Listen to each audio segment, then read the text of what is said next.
एक मानव शरीर का जो श्वास है, ये एक श्वास भी कहते 3 लोक के तुल्य, क्योंकि हम 3 लोक वो हमारे लिए तो बहुत बहुत ज्यादा है। इसलिए परमात्मा ने हमें समझाने के लिए उदाहरण दिया है ये, कि जैसे एक गांव का सरपंच बन जाता है, उसको सैकड़ों हजारों आदमी सरपंच साहब राम राम, सरपंच साहब नमस्ते, इतनी प्रभुता हो जाती है उस व्यक्ति की, और वो फूला नहीं समाता। और जब वो बन जाए एमएलए, कोई व्यक्ति एमएलए बन जाता है, कुछ क्षेत्र का मुखिया बन जाता है वो, उसको तो फिर न जाने कितने व्यक्ति, कर्मचारी, अधिकारी सारे सलूट मारे, फिर वो फूल जाता है। और एक बन जाए मुख्यमंत्री एक प्रांत का, फिर तो कहना है कि वो तो धरती पर पाए ना टेके। और बन जाओ प्रधानमंत्री एक टुकड़े का, एक देश का, छोटे से का या बड़े का, तो उसके माइंड की सोच है, वो तो 7वें आसमान पर घूमता है। फिर वो अपने आप को जीव नहीं समझता, क्योंकि उसके शब्द में, उसके वचन से ही ना जाने सबके में हिलता नजर आता उसको।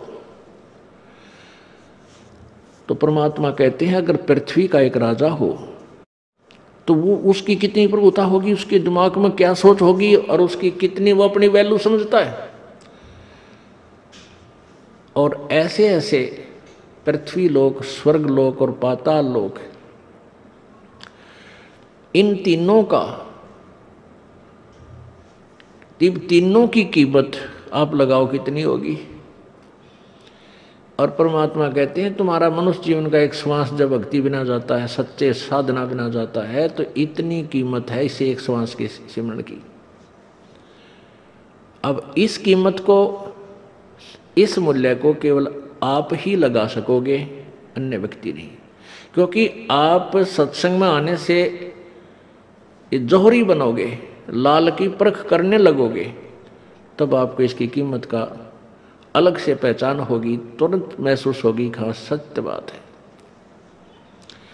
तो ऐसे महंगे मोल का एक सांस भी जावे और 3 लोक नहीं पटतरे क्यों धूल मिलावे। पटतरे माने बराबर नहीं। आप नित्यनियम में भी पढ़ते हो, अपने नित्यनियम के अंदर आपको बहुत कुछ विज्ञान है। विज्ञान माने तत्व ज्ञान है, विशेष ज्ञान है।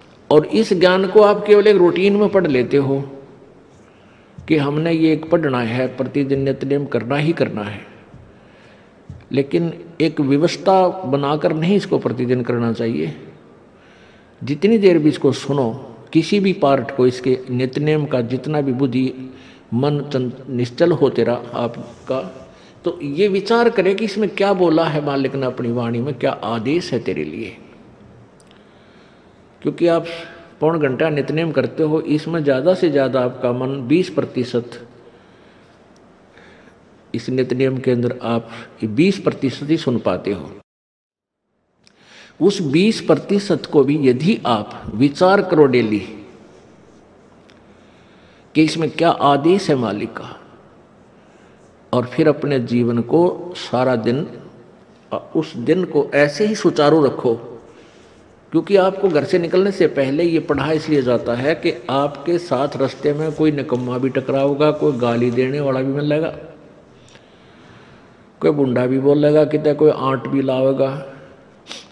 तो उनके साथ आपने कैसे व्यवहार करना है। आवत गाड़ी एक है, उल्टा हो अनेक, और कह कबीर ना उलटियो वा रहे एक की एक। इसको पढ़ना नहीं है। मान ले कोई बुंडा बोला है, गलत बोलता है, गाली देता है, तो उसने तो कर दिया यूँ काम, और आप भी उल्टा दोगे तो फिर 4 और देगा कि वो तो पूरे मूड में है, वो तो फुल मूड में है लड़ाई के में, और आप भी आगे से उल्टी बोल पड़ोगे तो वो तो 4 बैठा है। जब बरसात क्या उनका मुकदमा रोज कर ले चाहे जन्म में। तो कहते परमात्मा आवत गाड़ी एक है, उल्टा हो अनेक, और कहे कबीर ना उलटियो रहे एक का एक। और देख आगे कितनी प्यारी बात कही है। गाली ही से उपजे कलह, कष्ट और मौत, मृत्यु तक तो पहुंच जाती है एक छोटी सी गाली। गाली ही से उपजय कलह कष्ट और मीच, हार चले सो संत है, लाग में रहे सो नीच। हम भगत भी हैं और दूसरा में बुंडा अच्छा बोल रहा है और उसने मान लिया किसी किस कह दिया, हमने उसका दो दड़ाग धर दिए, उल्टे भी बोल दिए, फिर वो मारण पर उतारू हो गए, फिर हमने उठोक दिया। हो सकता है आप उसे तगड़े भी हो और अच्छा भी संवार दो, फिर आप में उसमें कसर के रहेगी। आप तगड़े भी हो और आपसे हल्का आदमी भी आपने बूढ़ा अच्छा बोला है, उसने बालक समझ के अनजान है, उससे बचो। तो इन नित्य नियम करने का डेली हमें जो पाठ करते हैं, इससे ज्ञान यज्ञ तो होता ही है।